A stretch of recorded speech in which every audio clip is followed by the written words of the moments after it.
Okay, guys, I'm here to give my review of this week's Raw for September the 5th, 2016, the Labor Day edition of Raw.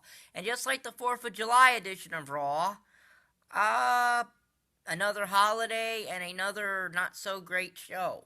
Not that SmackDown was any better, mind you, but I'll get to that tomorrow, but it was a tad bit better. Uh, now Raw opened good. It opened with a SmackDown-esque backstage segment in which Stephanie and Mick Foley are discussing if Stephanie knew about Triple H's involvement last week, which Stephanie denies, and Mick Foley eventually believes her. So we come to the ring. Kevin Owens is here to have his celebration for the WWE Universal Championship.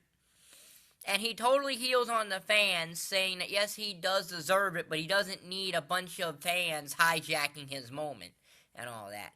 That brings Seth Rollins out to complain to Stephanie about Triple H and all that.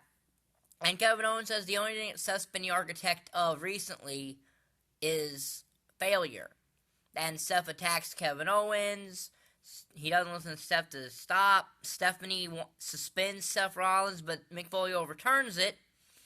And Mick Foley then gives Seth Rollins a match against Kevin Owens for the Universal Championship at Clash of Champions.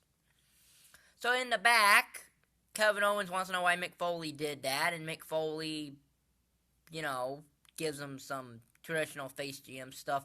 Then Chris Jericho says, and Mick Foley made a match between Kevin Owens and Sami Zayn for the main event. And then Chris Jericho, after calling Foley a stupid idiot, gets put into a match with Seth Rollins. So the opening match of Raw saw Bayley versus Charlotte, which is kind of an odd opening match. You would think that they would continue somehow building Bayley up before putting her at Charlotte, but Bayley wins with the Bayley to belly after interference from Dana Brooke cost Charlotte, and then Dana and Charlotte had an altercation in the back. It was what it is. There was a Bo Dallas squash on Raw that I didn't see, so I can't really talk about it. I only know what happened because of other things, but I can't talk about something I didn't see. But the fact that Bo Dallas is doing squash matches, maybe you should get drunk in airports more often. Nia Jax had another squash match against a local talent, but this time it was a friend of Alicia Fox's. And that's apparently going to lead to a feud between Nia Jax and Alicia Fox. At least Nia Jax has stepped up, to the big division, so to speak. Seth Rollins and Chris Jericho had a fairly good match. It was an okay TV match. It wasn't like anything special, but Rollins won with the pedigree. Rollins is wrestling faces like a face, but he hasn't done any face promos yet. But he is wrestling like one in a way. So then we come to, yeah.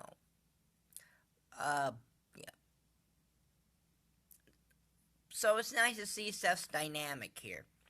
Then arguably we got close to a half hour of one of the most cringe-worthy things I've ever seen before, and that is the Anderson, Gallows, and New Day segment, which I'm not really going to spend too much time on because it was a very, very, very bad thing.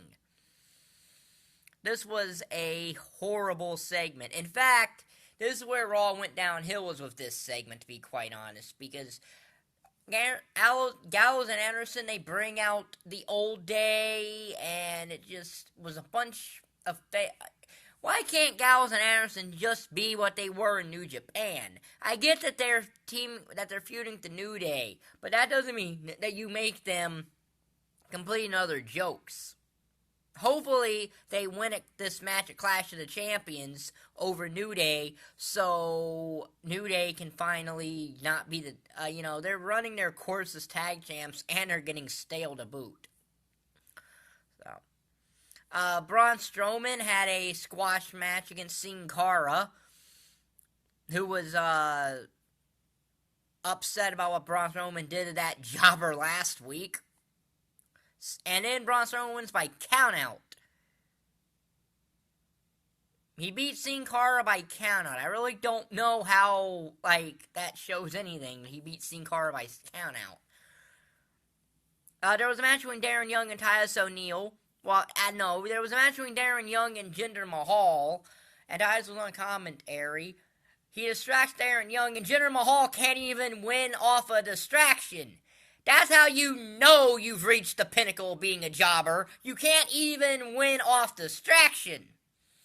That means you are officially the ultimate jobber now, who can't even win off distraction.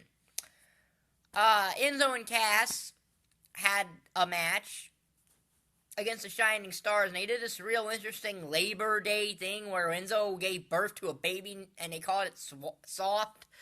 But Enzo and Cass lost to the Shining Stars, which was kind of weird. But I guess you need to establish some other teams on Raw if you're going to really have a tag division over there. And of course the main event was Kevin Owens and Sami Zayn. But before I get to that, there was a Sasha Banks promo where she said she had some bad news, which has become controversial now. Because apparently Sasha, some people think it's in bad taste for Sasha to tease retirement because it's a bad taste about Edge and people like that who did have to legitimately retire due to injury. But it's not the first time the WWE's done a fake retirement. Mark Henry did one 3 years ago against John Cena. Now, that was an entirely different way it was done and booked, so I do understand the controversy. I'm not going to necessarily say that I'm upset about it, but I do understand it. But what it all led to is that Sasha Banks is invoking her rematch clause at Clash of Champions, and she'll face Charlotte at Clash of Champions for the Women's Championship.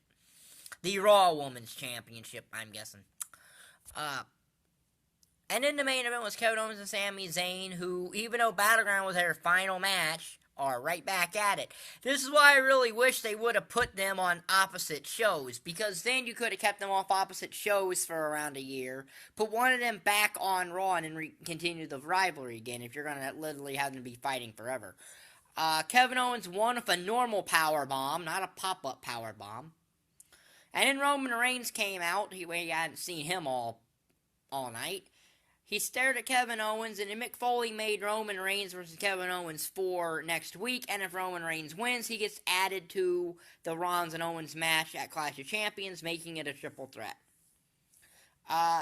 This Raw was very interesting, because the first hour and a half was good, but then it fell off the wagon. But then it went so off the wagon, it wasn't funny. And it didn't even have the epic finish that last week had. So, while it was not a bad Raw, it wasn't anything to write home about. I'll be back up tomorrow with my SmackDown review, and then Saturday I'll give you my, on top of Power Rangers Dino Supercharger episode 12 review, I'll give you my Backlash predictions. So, you'll be getting 2 videos from me Saturday. So that's my review this week's Raw. If you like this video, like button down there, subscribe button down there, and thank you for watching. Bye.